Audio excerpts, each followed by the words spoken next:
Lorsqu'une collectivité s'intéresse au sujet du handicap et qu'elle le gère correctement, c'est un indicateur de bonne santé de l'organisation du travail. Donc vous verrez qu'à l'occasion de cette matinée, on va glisser d'un sujet donc, de la compensation, donc le handicap, sur le sujet ou vers le sujet de la prévention, et on reliera tout ça donc, à l'organisation du travail. Et l'objectif de cette formation, c'est de participer, de partager des informations sur le sujet du handicap pour que les agents puissent, avec nous, changer de regard sur le sujet et faire en sorte que cette thématique ne soit plus aussi taboue qu'elle ne l'était et qu'elle soit au fond banalisée. L'idée, c'est aussi ça, c'est que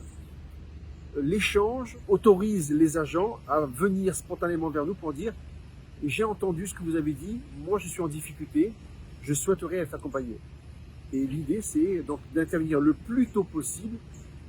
au regard de leurs difficultés et de faire en sorte que leur maintien dans l'emploi soit le plus facile possible. Cette action de sensibilisation est destinée donc à l'ensemble des agents, quels qu'ils soient,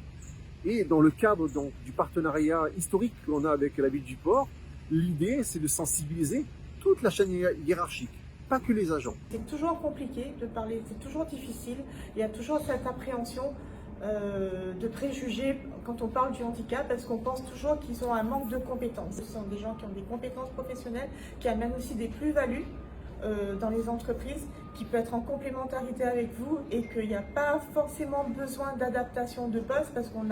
on associe toujours le handicap à un fauteuil roulant, adaptation de poste, aménagement au niveau du fauteuil, mais ce n'est pas le cas. Elle a souhaité conventionner avec le fonds d'insertion pour les personnes en situation de handicap dans la fonction publique.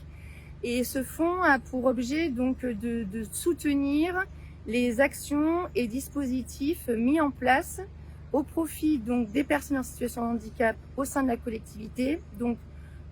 au niveau du recrutement tout d'abord, puisque nous recrutons des personnes reconnues qualité travailleur handicapé et des apprentis. Et également donc une dimension un peu plus globale qui vise également